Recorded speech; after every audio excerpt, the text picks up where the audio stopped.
And as we continue on Hannity, emotions are running very high in the wake of last week's deadly Boston Marathon bombing. And over the weekend, New York State Senator Greg Ball found himself in a little bit of hot water for suggesting that the authorities should torture the suspect that was taken into custody. He posted a tweet which read, in quote, blank expletive number 2 is in custody.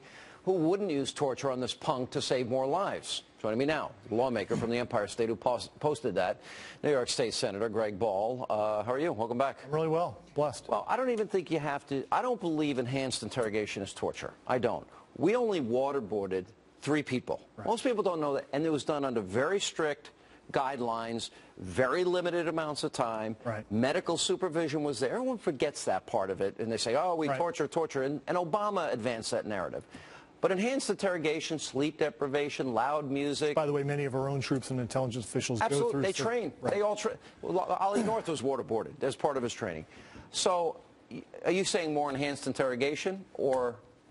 You know, this is what I said, and you know, even Alan Dershowitz has, you know, what a great name, but you know, he even agrees to the ticking bomb theory that if you can save innocent American lives, in those instances, that those enhanced tactics are indeed would be called for and could be used.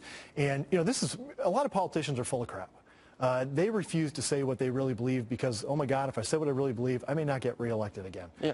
You know, maybe this isn't good part of my, you know, reelection strategy, but it's from my heart in saying, get the answers. We could save an innocent American life. What does he know? Right. We need to know what he knows. Right. I'm angry about this Mirandizing that went on here. Right. Let me give you an example. I was watching last week, and there was this period of time when everybody in Watertown was told, go in your house and close your doors. Now, I lived in Rhode Island for 5 years of my life, and every time I go into Massachusetts, mandatory 1-year jail sentence if you have a gun. Most people in Watertown, I would tell you, because gun laws are so strict, they don't have guns. So they're told to go into their homes. There's a terrorist with bombs and guns walking around your neighborhood. I'm thinking, you're a sitting duck. Sean, it's really scary if you look at what's happening in politics today, and I think that people from various sides of the spectrum are looking at it. We're in these 30-second responses, and if you look at the legislation that's passed, look at Cuomo's gun. If I was locked in my house, I have 7 bullets in my gun in New York. Look at Cuomo's gun legislation. They just rammed down our throats. Yeah. We have retired law enforcement who are now criminals. We have active duty military who are criminals.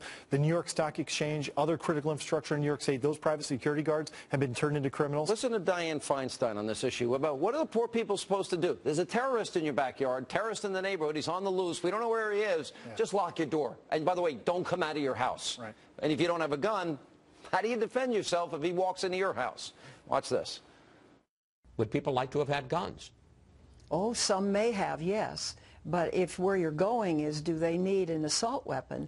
I don't think so.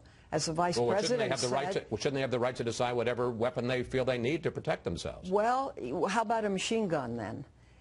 We did away with machine guns because of how they're used. I think we should do away with assault weapons because of how they're used. Semi-automatics, that's the most popular rifle in America. And you can use a 12-gauge shotgun and have a good defensive effect.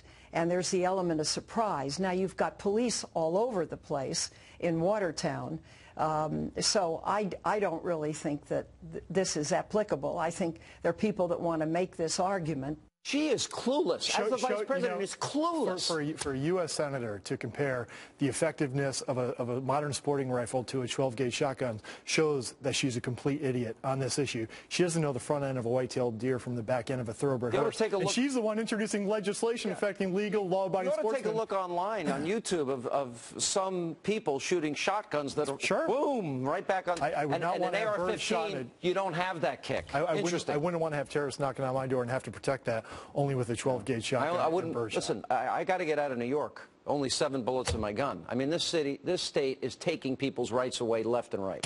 All right, I want these guys. I want them found as you do. I think this was a big mistake we made tonight.